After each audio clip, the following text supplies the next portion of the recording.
Welcome YouTube channel বন্ধুসকল অসম চৰকাৰ যেটো 12600 পদ আছে বন্ধুসকল 12600 পদৰ ইতিমধ্যে এপ্লাই সমাপ্ত হৈ গৈছে বন্ধুসকল এপ্লাই সমাপ্ত হোৱাৰ লগে লগে আপোনাক মই এক্সাম ডেটটো আপোনাক মই ভালকে বুজাই দিম বন্ধুসকল এক্সামটো আসলতে কেতিয়া হ'ব আৰু মুখ্যমন্ত্ৰী ডাঙৰে কি কৈছে লাইভ প্ৰুফ সহকাৰে আপোনাক এইটো ভিডিওৰ জৰিয়তে গম পাব যে এক্সাম কেতিয়া হ'ব আৰু আপোনাৰ এপ্লাই ডেট ইতিমধ্যে সম্পূৰ্ণ হৈ গৈছে আৰু এই গ্ৰেড 3 গ্ৰেড 4 ভেকেন্সিৰ বাবে কেনেকৈ হাততে কি পোষ্টত এপ্লাই কৰি কিমান ল'ছলি এপ্লাই কৰিলে আৰু আপোনাক মই এই বিষয়ে জনাই দিম কিমান ল'ছলি এপ্লাই কৰিলে এক্সামটো কেতিয়া হ'ব সকলো ডিটেইলছ মোৰ চেনেলৰ পৰা পাব যিসকলে প্ৰথমবাৰ ভিজিট কৰিছে চেনেলটো সাবস্ক্ৰাইব কৰি দিব লাইক এটা কৰি দিব অসম চৰকাৰৰ প্ৰতিটো খবৰ প্ৰতিটো আপডেট মোৰ চেনেলৰ পৰা পাব আৰু ইতিমধ্যে এপ্লাই সম্পূৰ্ণ হৈ গৈছে গ্ৰেড 3 হক গ্ৰেড 4 হক 12600 পদ আছিল প্ৰায় 13000 পদ গ্ৰেড 3 তিনটা স্টেপ গ্ৰেড 4 তিনটা স্টেপ 6টা স্টেপ মিলি আপোনাৰ হাততে সকলো সম্পূৰ্ণ হৈ গৈছে আৰু সকলো এক্সামটো হাততে জুলাই আগষ্ট ছেপ্টেম্বৰ মাহতে অনুষ্ঠিত হ'ব জুলাই আগষ্ট ছেপ্টেম্বৰ মাহতে যদি অনুষ্ঠিত হয় মোটামুটি আৰু 7 মাহ পিছতে পৰীক্ষাটো অনুষ্ঠিত হ'ব তাৰ আগতে কোনো পৰীক্ষা নহয় ফেব্ৰুৱাৰী মাহত মেট্ৰিক পৰীক্ষা হাই সেকেন্ডাৰী পৰীক্ষা আছে মাৰ্চ মাহৰ 3 তাৰিখৰ পৰা ইলেকশ্যন জাৰি কৰিব এপ্ৰিল মাহত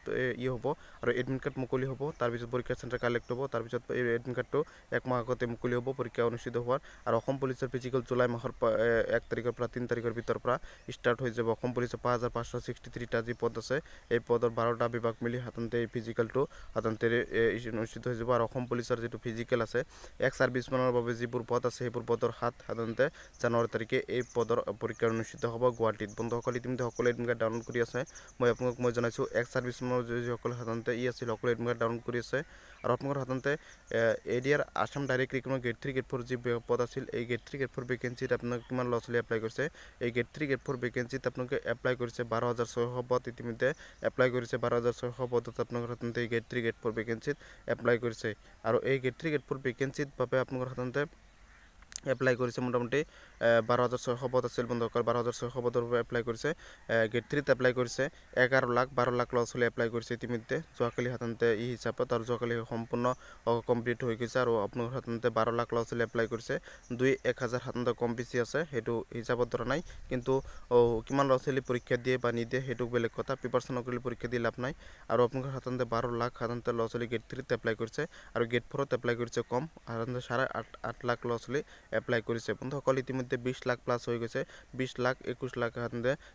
21 লাখ সরাসরি হাততে লৰাছলি এই গ্ৰেড 3 গ্ৰেড 4 ভেকেন্সিত এপ্লাই কৰিছে বহুতে ক'ব যে এই পৰীক্ষাৰ বাবে আপোনালোকে প্ৰিপাৰেচন হাততে কেনেকৈ কৰিবলৈ কাট অফ হাই যাব মেৰিট হিচাপত যাব আৰু ভেকেন্সি বঢ়াই দিয়াৰ চান্স আছে ইতিমধ্যে মই যিখিনি গম পাইছো ভেকেন্সি বঢ়াই দিয়াৰ চান্স আছে আৰু গ্ৰেড 3 গ্ৰেড 4 বাবে ইতিমধ্যে আপোনাৰ বহুত প্ৰিপাৰেচন কৰিবলগীয়া হৈছে বহুতে হাততে হাজাৰ হাজাৰ মানুহে প্ৰিপাৰেচন কৰি আছে আৰু বহুত প্ৰিপাৰেচন কৰা নাই এনে এপ্লাই কৰি থৈছে বন্ধুসকল পৰীক্ষা দিব বুলি ভাবি এনে এপ্লাই কৰিছে বহুতে পৰীক্ষা নিদিব মোটামুটি হাততে 1 লাখ বাদ দিব লাগিব 20 লাখ ল'ছলি পৰীক্ষা দিবই 21 লাখৰ ভিতৰতে 20 লাখ ল'ছলি মই কৈছিলো ইয়াৰ আগতে যে 25 লাখ নহলে 20 লাখ প্লাস ল'ছলি এপ্লাই কৰিব 100% কাৰণ যোৱা বছৰতে 9 লাখ ল'ছলি এপ্লাই কৰিছিল 14 লাখ বহি আছিল আৰু এবাৰ যদি 21 লাখ হাততে ক্যান্ডিডেট হয় তাৰ 1 লাখ বাদ দিলে আৰু বহুতে এডমিট মুকলি নহব ভুল কৰাৰ বাবে বহুতে ৰিজেক্ট হ'ব বহুতে পৰীক্ষা দিব সকলো মিলাই মোটামুটি 1.5 লাখ ল'ছলি পৰীক্ষা নিদিয়ে বা এডমিট মুকলি নহয় সব মিলি 1.5 লাখ হ'ব আৰু সকলো মোটামুটি 20 লাখ 19.5 লাখ ল'ছলি যেতিয়া পৰীক্ষা দিব কাট অফটো বহুত হাই যাব আৰু মেৰিট হিচাপত যাব যিসকলে প্ৰিপাৰেচন নকৰাকৈ কৈ দিব তেওঁলোকৰ নাম কেতিয়াও নাহে আৰু প্ৰিপাৰেচন কৰা ল'ছলি কাট অফটো বহুত পাল্টাপাল্টি হাই যাব কাৰণ সকলো নিকাভাৱে দিয়া হ'ব অসম চৰকাৰৰ ফালৰ পৰা নিকা যোগ্যতা বৃদ্ধি দিয়া হ'ব হেউবে কৈছো এই পৰীক্ষাৰ বাবে আপোনালোকে যদি হাততে এতিয়ালৈকে হাজু হোৱা নাই বা প্ৰিপাৰেচন ষ্টাৰ্ট কৰি দিয়া নাই প্ৰতিদিনে 2 ঘণ্টা হলো প্ৰিপাৰেচন কৰিব লাগিব তেনেহলে সেই গ্ৰেড 3 গ্ৰেড 4 ভেকেন্সিত পৰীক্ষাত পাছ কৰিব পাৰিব বন্ধুসকল ইতিমধ্যে আপোনাক জনাইছো এই গ্ৰেড 3 গ্ৰেড 4 ভেকেন্সিৰ বাবে আপোনালোকৰ ইতিমধ্যে এডমিট কাৰ্ড অতি সোনকালে মুকলি হোৱাৰ চান্স নাই বন্ধুসকল কাৰণ ইতিমধ্যে মুখ্যমন্ত্ৰী ডাঙৰে 26 জানুৱাৰী তাৰিখে মুখ্যমন্ত্ৰী ডাঙৰে ঘোষণা কৰিব তাৰ আগতে কিন্তু এই গ্ৰেড 3 গ্ৰেড 4 ভেকেন্সিৰ কোনো ধৰণৰ ডেট হোৱাৰ চান্স নাই আৰু পৰীক্ষা সকলোবোৰ জুলাই আগষ্ট ছেপ্টেম্বৰ মাহত 3টা মাহতে পৰীক্ষা অনুষ্ঠিত হ'ব আগষ্ট মাহতে হোৱাৰ সম্ভাৱনা বেছিকৈ আৰু যোৱা 2 বছৰ আগতে হাততে 26041টা পোষ্টত পৰীক্ষা আগষ্ট মাহতে হৈছিল 2 বছৰ হ'ব যদি আগষ্ট মাহ যায় পৰীক্ষা পাতে বা আগতে যিবোৰ ৰিক্ৰুটমেন্ট হৈ গৈছে সেইবোৰ 2 বছৰ হৈ যাব আৰু সেইবোৰ হাততে আগষ্ট মাহতে পৰীক্ষা পাতিছিল আগষ্ট ছেপ্টেম্বৰ মাহতে এবাৰো তেনেকৈ পাতিব আগষ্ট ছেপ্টেম্বৰ মাহতে পৰীক্ষা পাতিব আৰু ল'ছলি বহুত হাততে এপ্লাই কৰিছে 20 লাখ ল'ছলি প্লাস ল'ছলি কেৱল পৰীক্ষা দিব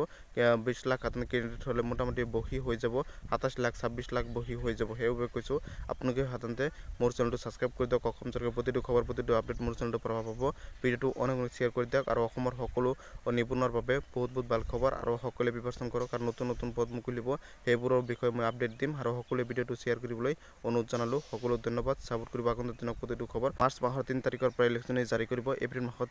হ'ব আৰু এডমিট কাৰ্ড মুকলি হ'ব তাৰপিছত পৰীক্ষা চেণ্টাৰ কালেক্ট হ'ব তাৰপিছত এই এডমিট কাৰ্ডটো এক মাহ আগতে মুকলি হ'ব পৰীক্ষা অনুষ্ঠিত হোৱাৰ আৰু অসম পুলিচৰ ফিজিকেল জুলাই মাহৰ 1 তাৰিখৰ পৰা 3 তাৰিখৰ ভিতৰৰ পৰা ষ্টাৰ্ট হৈ যাব অসম পুলিচৰ 5563টা যি পদ আছে এই পদৰ 12টা বিভাগ মিলি সাধাৰণতে এই ফিজিকেলটো সাধাৰণতে অনুষ্ঠিত হৈ যাব আৰু অসম পুলিচৰ যেটো ফিজিকেল আছে এক সাৰ্ভিসমেনৰ বাবে যিবোৰ পদ আছে সেইবোৰ পদৰ সাধাৰণতে জানুৱাৰী তাৰিখে এই পদৰ পৰীক্ষা অনুষ্ঠিত হ'ব গুৱাহাটীত বন্ধুসকল ইতিমধ্যে সকলো এডমিট কাৰ্ড ডাউনলোড কৰি আছে মই জনাইছোঁ এক সাৰ্ভিসমেনৰ যিসকল সাধাৰণতে আছিল সকলো এডমিট কাৰ্ড ডাউনলোড কৰি আছে আৰু আপোনালোকৰ সাধাৰণতে ADR Assam direct recruitment grade 3 grade 4 যি পদ আছিল এই গ্ৰেড 3 গ্ৰেড 4 ভেকেন্সিত আপোনাক কিমান ল'ৰা-ছোৱালী এপ্লাই কৰিছে এই গ্ৰেড 3 গ্ৰেড 4 ভেকেন্সিত আপোনালোকে এপ্লাই কৰিছে 12600 পদ ইতিমধ্যে এপ্লাই কৰিছে 12600 পদত আপোনালোকৰ সাধাৰণতে গ্ৰেড 3 গ্ৰেড 4 ভেকেন্সিত এপ্লাই কৰিছে আৰু এই গ্ৰেড 3 গ্ৰেড 4 ভেকেন্সিত বাবে আপোনালোকৰ সাধাৰণতে এপ্লাই কৰিছে মোটামুটি 12600 পদ আছিল বন্ধুসকল 12600 পদৰ বাবে এপ্লাই কৰিছে গ্ৰেড 3 ত এপ্লাই কৰিছে 11 লাখ 12 লাখ ল'ৰা-ছোৱালী এপ্লাই কৰিছে ইতিমধ্যে যোৱাকালি সাধাৰণতে এই হিচাপত আৰু যোৱাকালি সম্পূৰ্ণ কমপ্লিট হৈ গৈছে আৰু আপোনালোকৰ সাধাৰণতে 12 লাখ ল'ৰা-ছোৱালী এপ্লাই কৰিছে 1000 সাধাৰণতে কম বেছি আছে সেইটো হিচাপত ধৰা নাই কিন্তু কিমান ল'ৰা-ছোৱালী পৰীক্ষা দিয়ে বা নিদিয়ে সেইটো বেলেগ কথা প্ৰিপাৰেচন নকৰিলে পৰীক্ষা দি লাভ নাই আৰু আপোনালোকৰ সাধাৰণতে 12 লাখ সাধাৰণতে ল'ৰা-ছোৱালী গ্ৰেড 3 ত এপ্লাই কৰিছে আৰু গ্ৰেড 4 ত এপ্লাই কৰিছে কম সাধাৰণতে 8.5 লাখ ল'ৰা-ছোৱালী এপ্লাই কৰিছে বন্ধুসকল ইতিমধ্যে 20 লাখ প্লাস হৈ গৈছে 20 লাখ 21 লাখ সাধাৰণতে 21 লাখ ওচৰা-ওচৰিকৈ সাধাৰণতে ল'ৰা-ছোৱালী এই গ্ৰেড 3 গ্ৰেড 4 ভেকেন্সিত এপ্লাই কৰিছে বহুতে ক'ব যে এই পৰীক্ষাৰ বাবে আপোনালোকে প্ৰিপাৰেচন সাধাৰণতে কেনেকৈ কৰিবলৈ কাট অফটো হাই যাব মেৰিট হিচাপত যাব আৰু ভেকেন্সি বঢ়াই দিয়াৰ চান্স আছে ইতিমধ্যে মই যিখিনি গম পাইছোঁ ভেকেন্সি বঢ়াই দিয়াৰ চান্স আছে আৰু এই গ্ৰেড 3 গ্ৰেড 4 বাবে ইতিমধ্যে আপোনাৰ বহুত প্ৰিপাৰেচন কৰিবলগীয়া হৈছে বহুতে সাধাৰণতে হাজাৰ মানুহে প্ৰিপাৰেচন কৰি আছে আৰু বহুতে প্ৰিপাৰেচন কৰা নাই এনেই এপ্লাই কৰি থৈছে বন্ধুসকল পৰীক্ষা দিব বুলি ভাবি এনে এপ্লাই কৰিছে বহুতে পৰীক্ষা নিদিব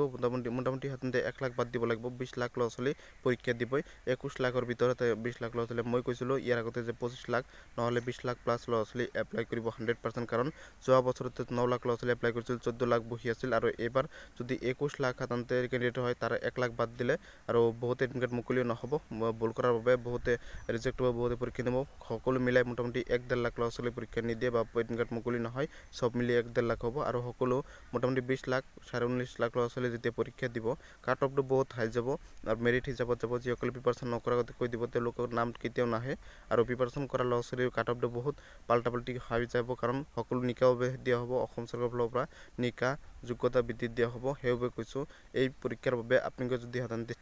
এতিয়ালৈকে সাজু হোৱা নাই বা প্ৰিপাৰেচন ষ্টাৰ্ট কৰি দিয়া নাই প্ৰতিদিনে 2 ঘণ্টা হ'লেও প্ৰিপাৰেচন কৰিব লাগিব তেনেহ'লে সেই গ্ৰেড 3 গ্ৰেড 4 ভেকেন্সিত পৰীক্ষাত পাছ কৰিব পাৰিব বন্ধুসকল ইতিমধ্যে আপোনালোকক মই জনাইছোঁ এই গ্ৰেড 3 গ্ৰেড 4 ভেকেন্সিৰ বাবে আপোনালোকৰ ইতিমধ্যে এডমিট কাৰ্ড অতি সোনকালে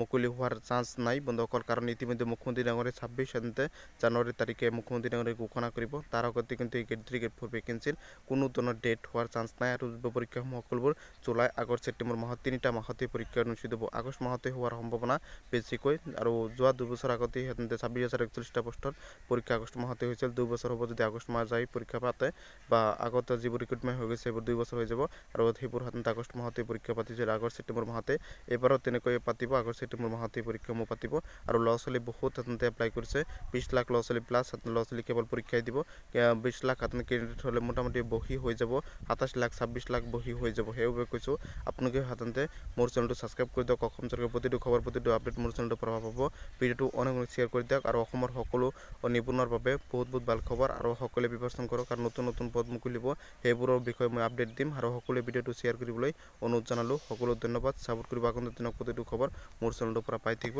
ধন্যবাদ।